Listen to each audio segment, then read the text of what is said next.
Walking Dead Season 5, Episode 12 is over, but we're just getting started here on The Walking Dead Live. And now, here are the two guys who are ready to talk about all the latest hairstyles going on in the Walking Dead universe. I'm Rob Cesternino. With me here is the Tabulator filling in for Josh Wigler. It's Kurt Clark. Kurt, how are you? I'm doing great. How are you doing? I'm doing very good. And Kurt is joining us courtesy of Skype. That we were having some trouble futzing around with the Google Hangout and had to improvise. So just let us know as you're listening to the show for you guys live if we need to bring up or lower Kurt's volume at all to match it to my own. But very excited to have you here with us, Kurt. And Kurt, did you think there was any chance coming into tonight that I would have more of a beard than Rick Grimes by the time we did this podcast tonight? No, but I have to say I'm glad we finally lost the Rick beard. That needed to go. That was just needed to go. Root beard?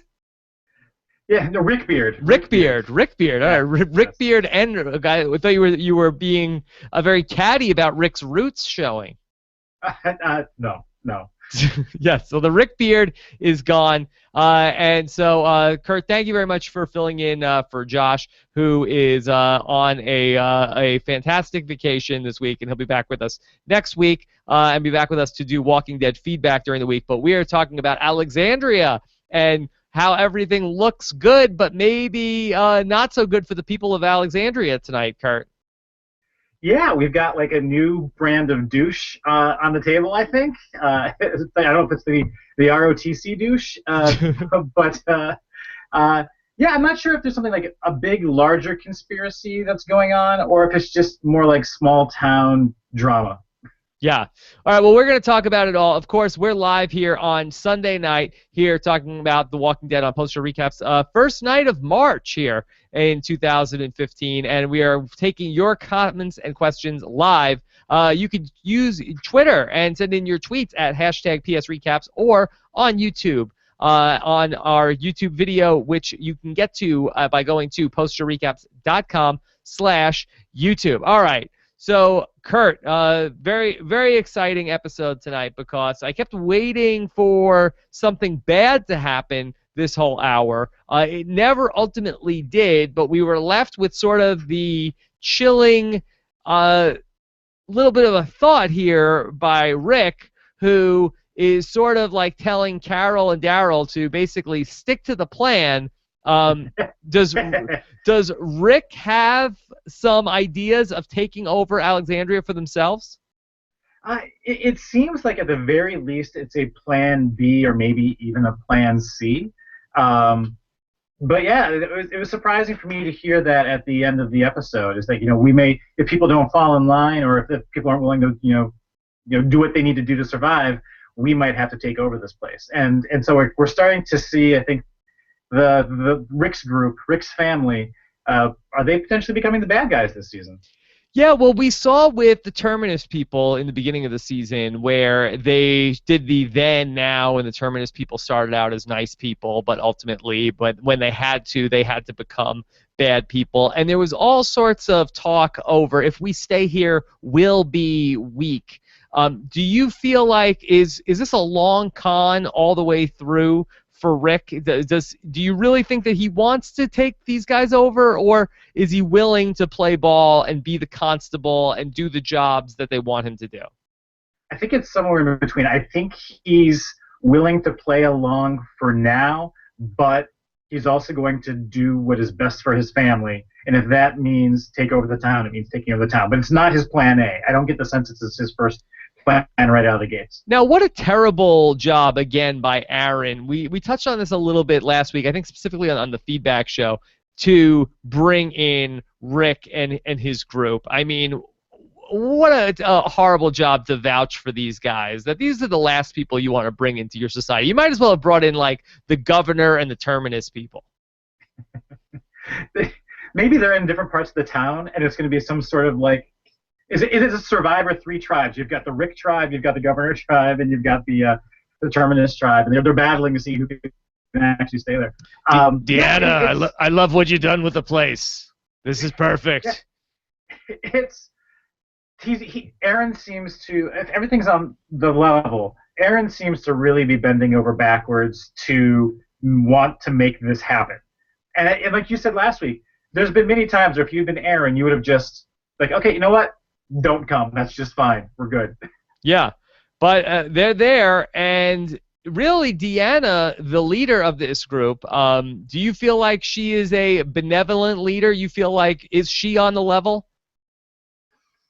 I do. I was getting kind of like there are many. I liked the documentary inserts of her interviewing the candidates throughout this episode. It felt a little bit like a 60 minutes episode at times. Yeah. And when she revealed that she was a congresswoman, who part congresswoman, part Annie Duke, in terms of being a professional. She's a poker player. She's a poker player. That didn't really surprise me. I liked her. I want her to be on the level, and I'm hoping she is. Yeah, we'll see. We'll see. I thought it would have been great if you could have had maybe like some like Daily Show type interviews happening for all of the people from Rick and his whole crew. So rather than like from over the shoulder camera, like there's like a anchor desk and some chairs on the side, and she brings them up like how they go and they interview like the Congress people, like, and they ask them like ridiculous questions. I think that would have been fun. What are they doing with this footage that they shot? I don't know. She said that they were doing this to be fully transparent. I don't know what that means yet, and I just found myself wondering if is something going to happen where they get their hands on other interview tapes that had the back catalog. The back catalog, the deep cuts, the unseen tracks. Like, do they see an interview between her and the governor? Like, did the governor potentially apply here? Was he one of the people who was exiled? I'm curious if this library of footage is going to come back in some way. Yeah, it'll be like in the SNL 40 special where they had like, here's Stephen Colbert's audition tape. Here's Jim Carrey's audition tape for Alexandria. Here's Cabindouche's Alexandria audition tape. Exactly. All the people that we've met along the way who are no longer with us, we see their footage. We see their audition tapes. Yeah.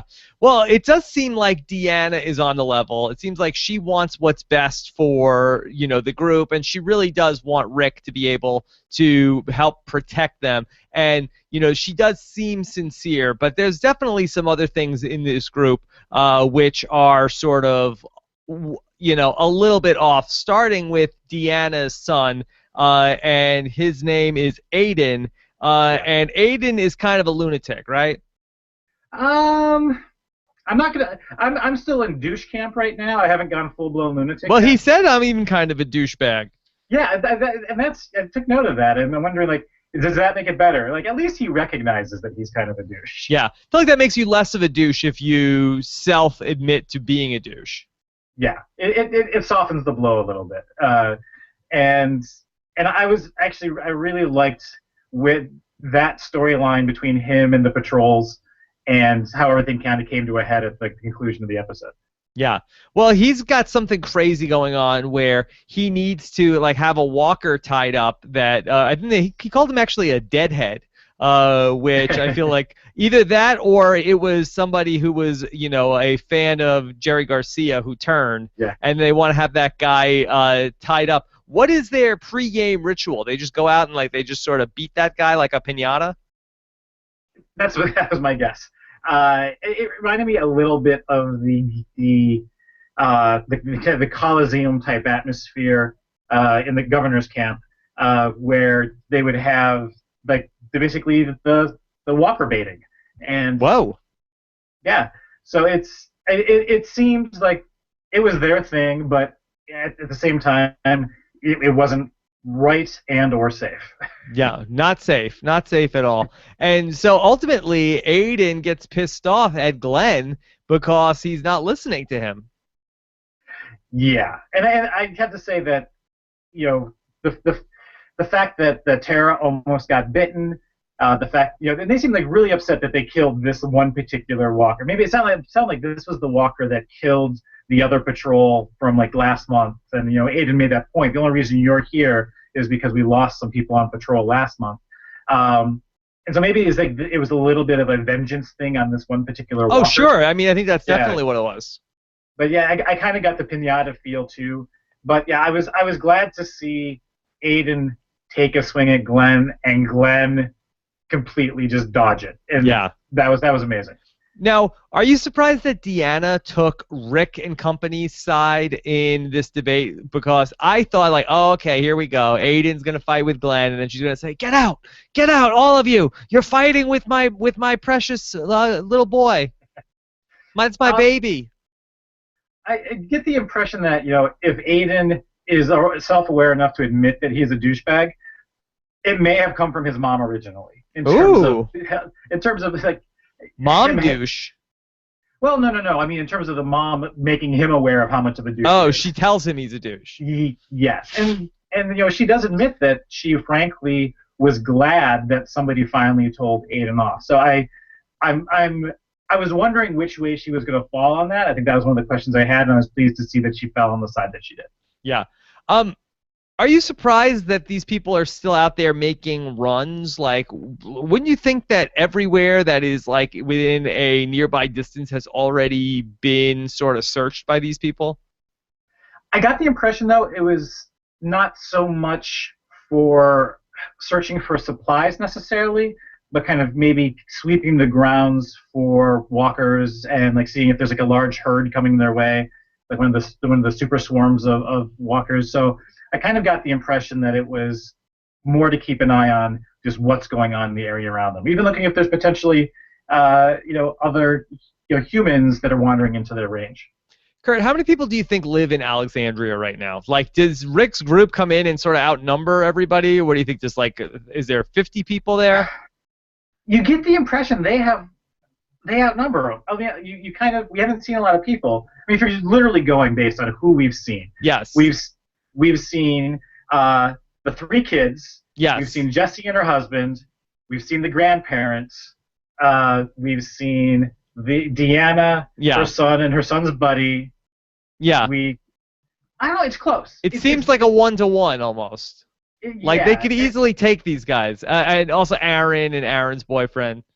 Yeah, and we still not really sure what's up with the photos. Do we have an answer for why there were no pictures in the photos that Aaron was sharing with Michonne? Were those like, because we did hear that this community was kind of built up to be an exclusive, pre-zombie apocalypse, was built to be like solar panels and renewable energy, and they had brochures about this. I'm wondering if the photos that Aaron was showing were from the brochures that were advertisements for this place. Yeah, I don't know. But I don't know. It's just really, really odd. Even when we see Rick panicking that Carl kind of vanished with Judith, and he's like running around the town like trying to find him. You see nobody around. Yeah, nobody's around. Until he collides with Jessie. Yeah, I mean, we do hear about, the kids talk about their parents and they're at work. So you would imagine that, I mean, I would be surprised if there were more than 100 people in Alexandria, and sort of surprised if the people we saw were the only people in the town. So I would guess there's probably about like 35, 40 people in Alexandria. Yeah, I don't have a sense of the size of this place. That's the thing. Like, it seems like they have to be small enough to be walled off, but it's really hard to tell. I don't have a sense of scale for how big Alexandria was. Now, one of the things that's probably I should have opened the show with is Rick not only takes a shower, but also not only cuts his beard, but also gets a haircut. Kurt, is this the end of an era on The Walking Dead? Will we ever see Rick with a longer beard than what he had coming into this episode tonight? Oh no, I don't think so. I'm wondering if this was, I don't even know, maybe this was a response to fans even like complaining about how grimy Grimes was getting. Yeah, I think that this is like hitting the reset button.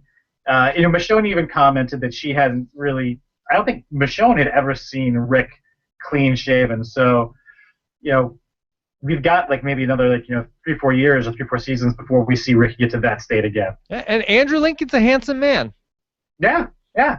Been hiding I was, under all that. I Um, was anti-beard. Now, as I've mentioned, Andrew Lincoln is a handsome man. Has the handsomeness of Andrew Lincoln not gone unnoticed by Jessie the pantry lady? Jessie the pantry lady. Yeah, that was kind of a strange. Pantryologist Jessie, if we're going to give her a utopia name. Yes. Um, she that was a strange vibe in that scene. Like it seemed like we were getting out of the genre a little bit in terms of shirtless guy, I'm coming to the house. Yeah, it was like Um, Desperate Housewives. yeah, it's a little bit more like Desperate Housewives maybe. And I was like, okay, nothing seemed to really happen there. And it didn't even spark in my mind. She mentioned that she had a son about Carl's age.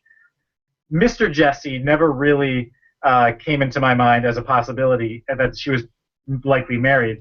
And and so like while I don't think we have like a big, huge, devastating forest fire rampaging through the town yet in terms of drama, we've got this little bit of drama in terms of ROTC douche, and we've got this drama in terms of I think Jesse's husband. I'm Yes. wondering which of those is Oh to boy. explode first. Oh, I think the husband thing. Will Northrup in the chat room calls her a polyamorous Jessie, potentially. Potentially, if Rick Potentially. is lucky. Yeah, this is definitely going to see, like, I think that's going to be the spark that ignites this powder keg over this woman, or I'm sorry, this jealous husband. I don't know if Rick is even making a move on Jesse, but I think that Jesse is probably bored with smoking douche out there, and maybe just wants to see, hey, what's this about? Who's this guy? Yeah, because I could completely see like it completely turn around between Glenn and his bros on patrol. Like they could end up like this is our first meeting, this is our first blow up, and then maybe a couple episodes down the road they finally come to see eye to eye and they're actually working really well together. Glenn and the guy who tried to punch him, Aiden. But yeah, I don't see the Jesse's shadowy smoking husband being anything positive in the lives of our No. our family. No, absolutely not. I thought it was such an interesting juxtaposition, too, between Rick, who took the shower, who shaved his beard, who got the haircut, who was willing to play ball with Deanna, who put on the police uniform and wanted to do everything, even though in his heart of hearts he may not be all in on Alexandria. Daryl, on the other hand, does not have that gear. Daryl can't pretend. Daryl would not take a shower. Daryl, even though it seems like they probably had food in Alexandria, brought in the possum. He gutted the possum. Even Carol told him, you need to take a shower. I'm going to spray you down with the hose. So, yeah, what do you think of Daryl in this community? And if they choose to stay there, can Daryl ever adapt to this kind of lifestyle? I don't know. I don't know if he can. Like you said, he does seem to just have one gear, and I think he's not going to cut his hair. I think we had the Rick Grimes makeover. I don't think you're going to see a Daryl Dixon makeover. I think all of the Daryl Dixon fangirls and fanboys would be up in arms if Daryl lost too much dirt and mud from his figure and cut his hair. I can't see Daryl being nothing but vigilant and doubtful, and I don't know how long it would be before he would potentially slip out of that. Yeah, and Daryl is not interested in pretending, but then I felt like that line that Rick said at the end of the episode, where I wish I would have been able to write it all down. The whole part about how out there, people look at you and they try to see what your weaknesses are, and they want to take advantage of you, and they measure you by what they can take from you, how they can use you to live. And I thought it was, so cool the way that they did that and replayed that clip. And then it sort of came around saying, oh, Rick is not talking about the people out there. He's talking about himself as well. And then it was almost like the light bulb went off for Daryl. And it seems like Daryl would be all in on this plan. Let's just take over this place and either kill these guys or get rid of them. Yeah, I'm not sure because we seem to see in the first half of the season, we seem to see a little bit of the softer side of Daryl when it came to, Carol was about to shoot Noah, and Daryl didn't even know who Noah was, and he, forced her to kind of basically misfire and to basically not kill Noah. So I think that if he actually got to know these people over the course of several weeks, I think he would have a hard time turning on them. So I don't know if it's as easy. Well, for him that as was it is. pre the death of Beth. He hasn't been the same since. That's true. Um, I, I, I just it feels like if Daryl does turn on the town, he's gonna he's gonna come off more as a Rick lackey. He's basically he's just gonna be a dog that does whatever Rick tells him to do, and I can't see him necessarily going in that direction. So I don't think it's gonna be as simple as Rick says we're doing this, and Daryl is completely 100% on board. See, and Carol is also, on the same page, I think, as Rick, where Carol is willing to put on the sweater and the cardigan and, play nice and smile. But I also feel like Carol is still the same Carol. Like, I don't know if Carol could ever be comfortable in this kind of life ever again either. Oh no, I loved Carol this episode in terms of from when they're turning over their weapons, she's just smiling so brightly at this woman who's collecting her weapons. She's a people person. Yeah. Well, this thing, like her interview, I took her interview as a complete act, as like here's the facade I'm putting on that I want you to believe about me is that I'm most comfortable, being the den mother and doing laundry and gardening and. I thought that she was really acting up a storm for her interview with Deanna, and I really loved it. Yeah. No, she was very, very good. Left out the part about how she teaches kids how to use knives. Yeah, that's true. Yeah. That's true. That didn't really end well. And then also, I thought it was really interesting how Rick and Carl both had the same impulse to go outside the gate and to see what's going on. It was almost like Rick needed to get back outside and kill walkers, really just for sport. He didn't seem like he was on any sort of official business. I thought he was very surprised to not even get mad when he saw Carl out there. It was almost like, yeah, let's do this. Father and son walker killing. I did like the father-son bonding moment, but I got the impression that he went out there to see if his gun was still in the blender where he hid it, and Carl was just out there because he was following Enid over the wall to see what she was doing. So it wasn't so much, I think, for them that they just had to get out. I think they both did have business, and I'm really curious what happened to the gun in the blender. Yes, where is Chekhov's gun from the blender? Yeah, so that's why I think he initially left. But I did like that, they kind of. I think you're right. I think you're right. Yeah, it's good. No, so who has the gun in the blender? Is it Enid? Oh, maybe, I don't know.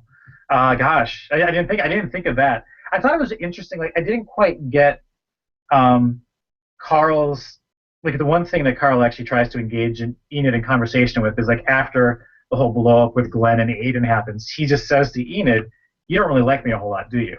And she doesn't. He's smooth, Carl Grimes. He's got a lot of game.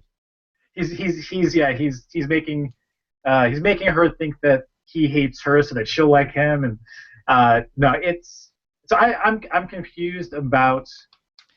I'd say the one character I want to know more about is Enid. There's something going on there. Like, where is she going off to into the woods? Carl lost her when he tried to follow her. There's just something going on there. I'm just not sure what. There's something about Enid. Yeah, let's talk about the kids that Carl hangs out with. I was almost like I thought that maybe this was going like the after school special direction. Like I thought that those kids were gonna have like the secret place where they were gonna try to go get Carl Grimes to do the drugs. Kurt, I thought that's where it was going. Yeah, that because we kind of discovered that room. So yeah, what's going on up there? Listening to music, playing video games, reading some magazines. So yeah, it's like because Carl was exploring house number 2, and we kind of were trying to be given the impression that is there a walker in the house? Is there something nefarious going on? He busts into that room upstairs. It's like it looked like an unfinished attic or something, and there was like jigsaw puzzles and coloring books and comic books and. So I think these are good. I think these are good kids. I mean, we hear that Enid just joined them in the past couple months. So I think there's something up with them. I thought it was really observant on the part of the two boys that they're saying we can do this, we can do this, we can do this. Carl looked like he was about to burst into tears and didn't know what to say, and they kind of backed off and said, "It's okay, you don't have to talk to us. This is probably very overwhelming for you, and we apologize." So yeah, I thought the kids were going to be kind of jerks, but they really did not seem to be too jerky. No, they haven't gone to the Aiden level yet. I think they graduate to that later on. Yeah, not yet. The comic book that Carl found, was there any significance to that? No, I couldn't. The name didn't look familiar. We just knew that was Enid's comic. I'm not. There's like different pop culture zombie things I've been following, and there's other things that have comic books in them that are of relevance. I don't think Walking Dead was one of them. Okay. Other than it was obviously a graphic novel. So. On the back of the comic book, it said "Wolf Fight." Oh, you're right. And does this refer back again to the wolves? Yeah. Do the wolves have their own comic books? What an empire for the wolves! You're not a true gang until you have your own comic book series. Jeez. In the apocalypse. Yeah. But Rick has his own pretty sweet new setup that they give him, but they decide to have a sleepover with everybody. If you were in the Walking Dead group, would you want to continue to do the sleepover? I'd do it for like a week. A week? Yeah, give it a week. Until I think they've been, if we'd gone through Terminus, if we'd gone through dealing with the governor, I probably would not be completely just assuming that everybody here was on the level. So I think I didn't get the sense that there were people who were like, do we really need to all be in a living room together? Can't we go to separate houses or separate rooms? So yeah, I would have done a living room sleepover all the way. Yeah, I wish we would have heard from more of the people in the group. I know that, Josh and I have talked about this, that it's such a big cast to have to service, but I would have loved to have gotten like Abraham's take on all of this, and Eugene, and a couple of the other like stronger personalities in the group that we really didn't get to see what they were thinking about all this. Yeah, I was glad that we at least got to see some nice interaction with Tara this episode, in terms of her and Glenn and strangely Noah being part of the patrol group. Why did they pick Noah to be? Yeah, with his bum leg. Yeah, that confused me. Yeah, what job did Abraham get that he's not on the patrol? Like, Abraham, you're gonna be working in the kitchen. I feel like you are gonna be one heck of a dishwasher for us. Noah, we want you out making runs. Yeah, I know you can't walk, right? But rub some dirt on it, buddy. We did see Noah outrun Tyrese in a couple episodes ago. Yeah. So maybe Noah is quicker than we give him credit for. Okay, that is fair. Is Deanna's husband in the mix? Is he gone? The architect? It was hard to. I would have thought that we would have seen him by now. Like, she referenced him. It didn't seem like she was referencing him in the past tense. So I would have thought that at least in those interviews or in the introduction to the town, if you meet the town's leader, you're going to meet the town's leader's significant other at some point. You've already met the son. Yeah. So I'm guessing that the husband's somehow out of the picture. It seems like, as far as Deanna goes, it seems like for her, it's almost like everything has gone very well. It's like she has no idea how bad it is out there. Yet, if they've lost that many people, you would think they would have some idea of how bad it is out there. Yes, I think you don't get the impression, like they're at the point where they are actually actively exiling people that just aren't working out, and that almost makes it seem like they really haven't necessarily fallen on hard times, unless what those people did was like really egregious in terms of how they interact with their little society there. But it's this lack of people in the town is kind of strange, and I don't know to interpret it as something that we need to pay attention to in terms of the plot and something's wrong, or if it's really just a matter of casting choice and story choice. So you would think that Glenn and Maggie would have wanted their own place by now, right? Yeah. Especially it's like I'm working my way through the graphic novels, and I'm still at the prison. And at that point, Glenn and Maggie are very vocal about getting their own place. Yeah, they were in the watchtower. Yeah. Yeah. So, let alone a place with a shower. Yeah, but I think they're both just. I think everybody right now is cautious, and nobody's too eager to break routine just yet until they know exactly what they've gotten themselves into. Okay. Let's go ahead and start to open this up to questions from you guys. Of course, you can use the hashtag PSRecaps or also on our YouTube channel at posterrecaps.com/YouTube. All right, Scott, let's get the first question going tonight and see what people are saying about this episode. Okay. Question number 1. Let's start with Jason Burning, who says, "Who's been cutting all the grass in this little town?" Yeah, who has this job? Probably not Aiden. Maybe the one of the grandparents. There we go. Oh, is that a good job for grandparents? I feel like it would get hot out there, though. It would. It should be one of the either Jesse's son or his friend Mike. Okay, maybe some of the neighborhood kids. Yeah, they babysit, they cut the grass, and if there's a town newsletter, they probably deliver that too. The newsletter. Yes. Okay. This is from Gianfranco, who says, "Should Daryl be eating a possum that was out during the day?" Well, Kurt, you're the authority on all sorts of eating animals and things that you find. Should you eat a possum? Yeah, possums are good eating. Yeah, my friend Red says that's fine. Yeah. Yeah, I think that's okay. It's, as what was it that Keith said? As long as you're doing burping, you're okay. So I guess that's probably the rule of thumb there. You just want to, not too much ramen noodles. That's not good. All right, yeah. Cabin Douche is back. He says, "Did Rick get into The Walking Dead's version of a hot tub time machine and go back to season 1? Yeah, he's clean shaven. He's wearing a police jacket. Yeah, it's a little bit the Walking Dead retro action going on here. Lots of talk about Laurie in this episode. Yeah, I liked though how Deanna does bring up the point that what did you used to do, and Rick's like, well, does that matter anymore? And I think if Deanna's goal is to lend some sort of normalcy to this crazy world we live in, then yes, it is something that has to be paid attention to. Yeah. If not just for the sake of what are you good at, but I think if people start getting into the mindset that they used to be in, then things potentially have an even greater chance of getting back to normal. Okay, let's take a question from Emily Stobbs. Was it just me, or was Michonne really checking out Rick with his new clean-shaven face? Do you think that we could see a Michonne Mance, Kurt? Yeah, I'm thinking so. Like, I was wondering if there was going to be a Rick and Jesse thing going on, but I believe that I think the strongest contender in the group would be a Michonne Rick fling of some sort. Power couple. Yes. Very much so. They did take away a lot of weapons, but they left them with a lot of sharp implements between knives. I saw Michonne still had her sword.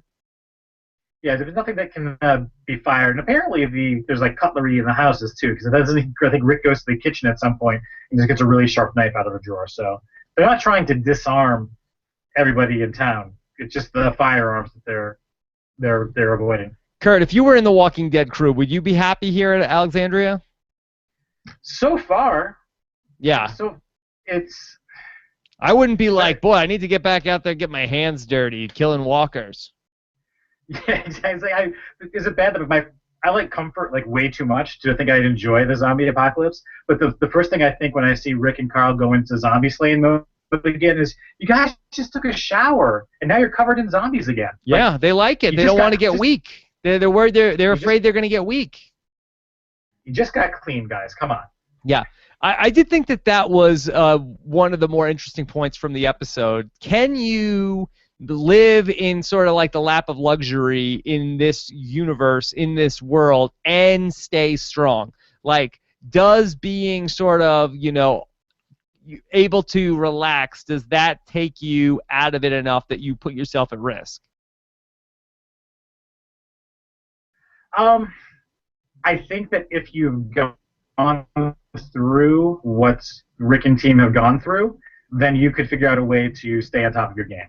Actually, I think the patrols are a good way to do that. You're obviously still running into walkers in the vicinity of the woods and clearing those out in the vicinity of Alexandria. So I think I don't know. Is there like a morning boot camp sort of thing that they end up putting on? I think there's a way for them to stay strong, to avoid weakness, but to enjoy what comforts they can. Yeah, I mean, but things are going so well that they're just like tying up Walker like for sport, like oh, let's just hang this one up and then we'll just come and beat him up every day before we start. Let's not paint all 15 Alexandrians with the same brush we used to paint Aiden and his buddy. Yeah. I think there was that. That's a little bit. And I'm wondering, is that a test to see how Tara and Noah and Glenn reacted? I didn't get the sense it was a test, but I think a line was definitely drawn in the sand, and I don't think we're going to see that happening again. I like that they knew that the Walker wouldn't be far away. They're like, oh, where did he go? He can't be far from here. Like, wouldn't you think that the Walker would just like wander off into eternity, not like just like stand around in circles, like looking at that chain he was chained to? It didn't seem like he was actually too functional. I don't know when the last time they saw that particular Walker was. So yeah, it seemed like he could have just wandered off in any direction. Yeah. Okay. Luckily, he was still there. All right. Keith Dixon says, "Is this the real world Walking Dead with all these on-camera confessionals?" Yeah, they got to do all these confessionals in the diary room. Yeah, next we're going to see the Walking Dead, the challenge. That should be good fun. Yeah, I wonder if Deanna was also a videographer, right? Because I felt like she really framed the shots very nice. Like she used like 1/3 of the frame and left room in the like some nice negative space. Yeah, it was coming on the heels of the Modern Family episode that was all completely filmed in Skype this week. Like this is like another interesting new twist on a classic show that we love. Kurt, is that where you're calling us from? The Modern Family episode filmed on Skype?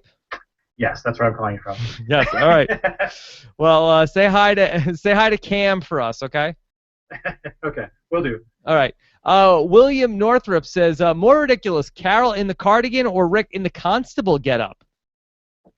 You know what? They both wore it well. Now, what exactly is a constable? The only constable that I know is Constable Odo, who patrols Deep Space Nine. What does a actual constable do? I think they're in charge of the constabulary, and that's about all I got. I think it's maybe just shy of a sheriff. They don't need a full armed forces in town. So okay. We'll go for it. Who is the current chief of police in Alexandria? It doesn't seem like they had one. We don't know if is this a suddenly vacated position, and if so, one of my first questions as Rick would be, what happened to the old constable? What is it that suddenly I don't get the feeling that Deanna just suddenly felt the need for there to be a constable. Is there if there was a sudden need, what was it? Why do you suddenly need one now? What happened that is causing you to create this position for me? Yeah. So. We also found out that Rick doesn't even know the answer to one of his own questions tonight. He doesn't even know how many people he killed. I bet he doesn't know how many walkers he killed either. That's a little unfair. Yeah.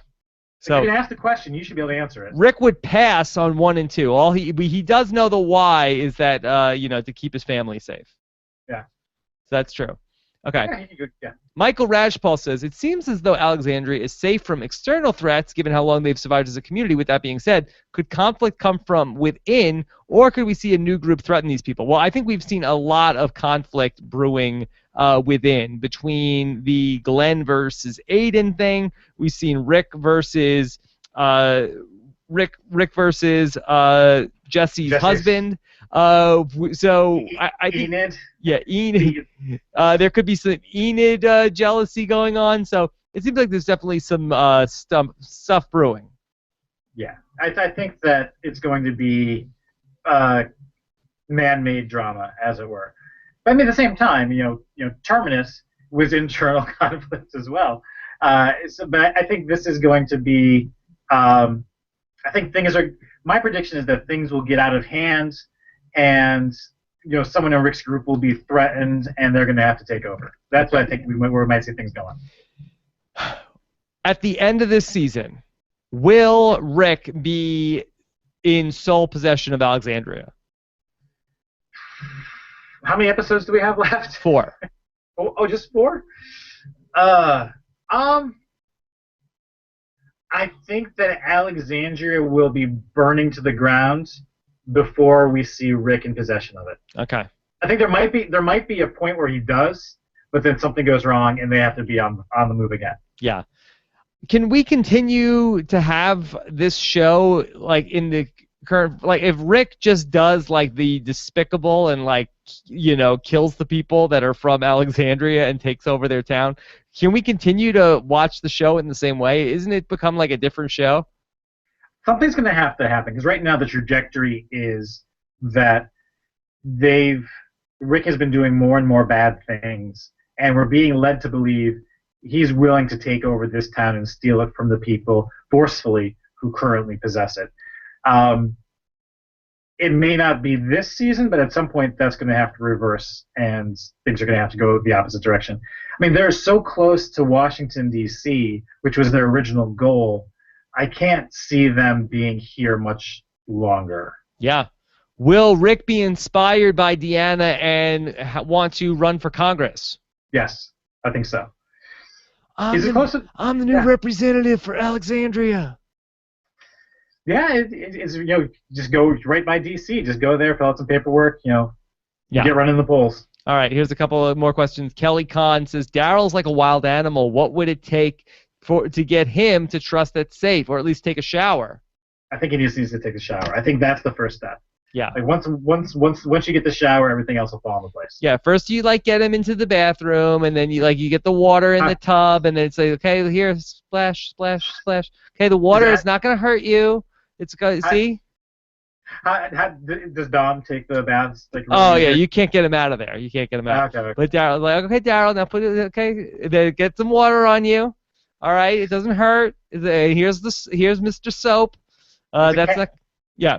Because at some point, when everybody else is clean, I think then there's going to be a little bit of like, Daryl, you smell. Yeah. Like, you're the only one that didn't take a shower here. Who's going to be the one to tell him? Yeah. Carol? I think that's a Carol thing. I think that's a Carol thing. Yeah. I think that's, she's a people person. Okay. Yeah. Summa19628 says, I didn't see Father Gabriel at all. Is he still around? Did I miss something? Yeah, he's probably conducting Sunday services. Yeah, sure. Like I remember even in the pan of he's around somewhere. We know that, but in the if they pan through the living room, I remember seeing Abraham and Rosita and everybody, and I didn't remember seeing Father Gabriel, but he's got to be there. He's got to be there. Purple Gabriel. All right, Spicy Wasabi X says, isn't Noah the least qualified to go on the food runs? Shouldn't he work in the infirmary? That's what I'm saying. Or he should work the outside the gate detail. Yeah. What's your take on Noah? We're hard on Noah. I know you. In the Walking Dead video games, which are kind of a prequel to what happens in the main storyline, there's a character that's very much like Noah, and I liked that character and kind of protected that character at every turn. So I'm kind of a soft spot for Noah. Soft spot for Noah. All right. Soft spot for Noah. We need somebody on the team that's going to be a soft spot for Noah. All right. Yeah. Natalie in Chicago says, why do you think Carol decided to BS about being weak and felt lucky for the protection from the group? That's the one thing that makes me wonder how much of what Carol is saying is an act. I think a lot of the talk that she had was meant to maybe put Deanna at ease about her as a new member of the community. But I think part of Carol wants this to work out. Yeah, but I think that's sort of like a basic self-defense maneuver. I think when you're actually strong, you want to appear weak. And I think when you're weak, you want to appear strong. And I think that's kind of like what Carol's doing. I think that she knows how good she is. She doesn't need to let them know how good she is.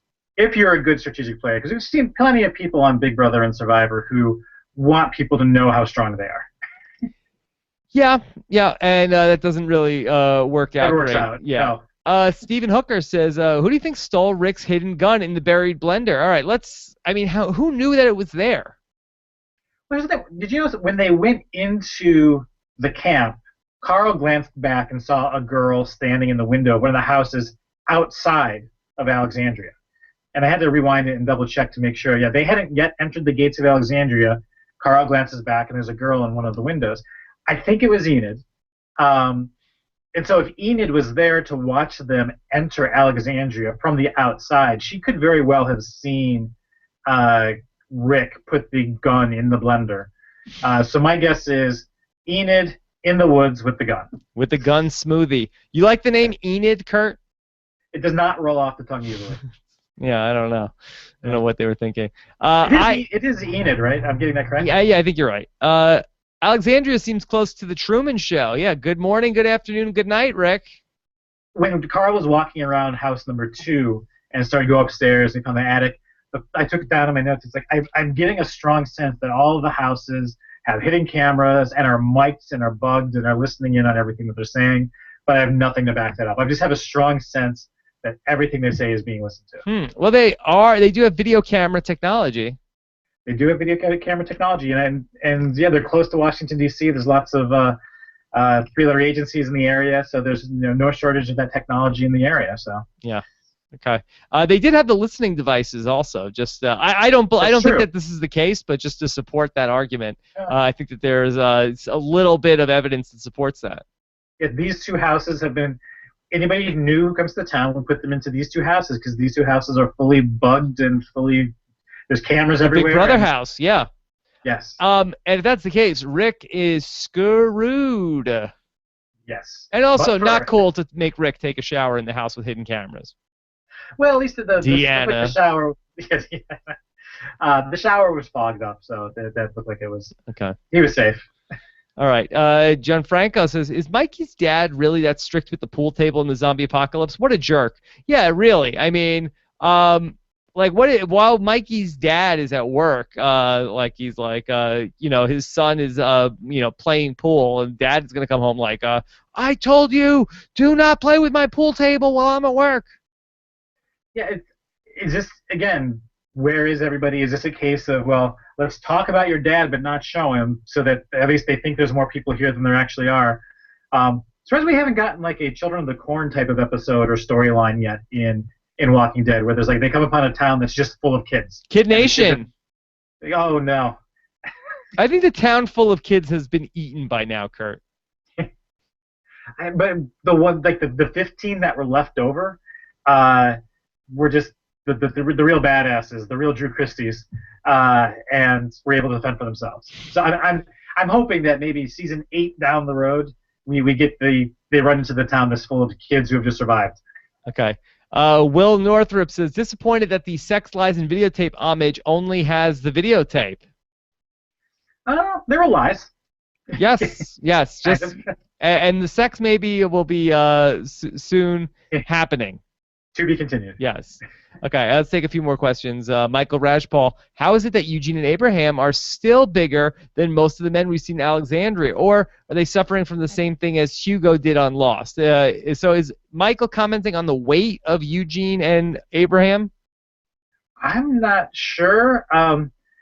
Because basically we've got Aaron and his boyfriend, Aiden and his buddy. Yeah. That's really, and then Grandpa.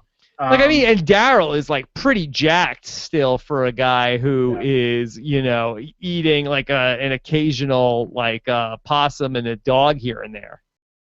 You know who looks like they've been eating really well? Judith. Judith. Shit.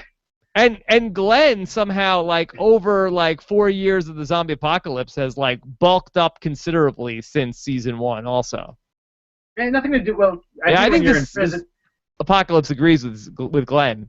Yeah, when you're in prison, you have nothing to do but work out, I guess. So it's been a couple seasons there, right? Yeah, boy. The Maggie has been a good look for Glenn. Okay. Yeah. Jordan Zielinski says, Carl's right. Alexandria is weak. There's no way they could have survived the governor or Terminus. Also, Rick's got his eye on Jesse. Jesse is a friend. She cuts my hair all the time. Rick Springfield Grimes. Yes. I don't know. I can't see Rick dropping his guard so much that he takes off after Jesse. I don't think I don't think anything's going to happen there except in the mind of Mr. Jesse. Yeah, I don't think that. Which I'm going to continue to call him. Rick's not there for love. He's not there for love, no. Okay. He's there to win. Brad Morgan says he's not there to make friends either. Yeah, Brad Morgan says, I think we're about to get a really in-depth backstory on Daryl. I think Diana's going to pull a Goodwill Hunting on him. I think that it's really well written, and Daryl needs to step back to the front of the cast. He's taken a back seat for too long. Do you think we're about to see a Goodwill Hunting for Daryl? it's going to go one of two ways. Either Daryl, because of his constant vigilance and refusal to drop to shift out of the one gear he has, is the one person who, wakes everybody up to what's really going on, or that he suddenly breaks down and comes out of Deanna's house in like a suit and a haircut and showered, and he gets Pretty Woman's, and Whoa! it's completely remade. All right. Let's take one last question here. And this one is from Wotan237. How many people live under Congresswoman's rule? 4 or 5 dudes, a heavy-set woman, some snotty kids, 2 old geezers, a hairstylist. Are you kidding me? I forgot about heavy-set weapon collector. Yeah, that's another one. Like I said, I think we said earlier, it's largely kind of like a one-for-one matchup. And maybe is that Deanna's ultimate goal here? Is she trying to run some sort of one-on-one death match camp? We'll see. Yeah. I think Utopia had the right idea, where you had 14 people, and then you'd have 2 people come in and you vote one of them in, one of them has to leave. You didn't have 16 new people come in, or if you did, that was just for the fair, and then they would all leave. The Utopia experience. Aaron did say originally, I want to invite you to audition, and he used the word audition to be a part of our settlement. And maybe that's, these are the audition tapes. That Should this have been more like American Idol, where it's like Deanna and Aiden and maybe somebody else, the weapons lady, that they sit there and it's sort of like, okay, you're going to Alexandria. I'm like, yeah, I'm sorry, dog. It's just not going to work out. We're not taking you. Should it have been an ultimate thumbs up or thumbs down on the group, or should they have admitted them separately? I think that they would have had to take the group as a whole, because I'm pretty sure if they've been following the exploits of Rick and Company for a while, they would realize that they're not going to say, if the decision comes, you 5 can stay, but you 7 have to leave, or you 8 have to leave. Yeah, but I think if I was in the 5, I think I would be like, it's been nice knowing you, Rick. It's been real. You know what? I don't see that happening with this group. I think they would say it's all for one and one for all. Not even Father Gabriel?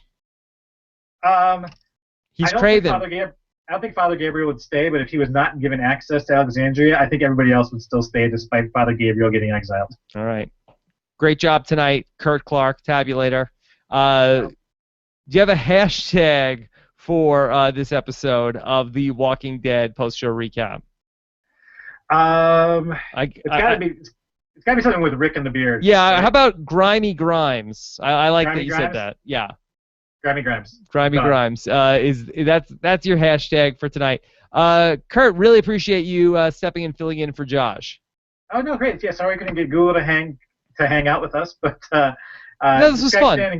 Yeah, it was fun. All right, so we want to hear from you guys. We want to get your voicemails into our feedback show. We're going to record that, I think, on Thursday of this week. So send in your send in your emails to twd@postshowrecaps.com, twd@postshowrecaps.com, or you could leave us a voicemail at postshowrecaps.com/voicemail. Looking forward to hearing what you guys have to say in the comments. And, of course, you could always subscribe to our Walking Dead podcast feed at postshowrecaps.com/TWD iTunes. I also just want to take a quick moment and thank, I know we have a lot of listeners here on Post Show Recaps that are also listening to all the stuff we do on Rob as a Podcast.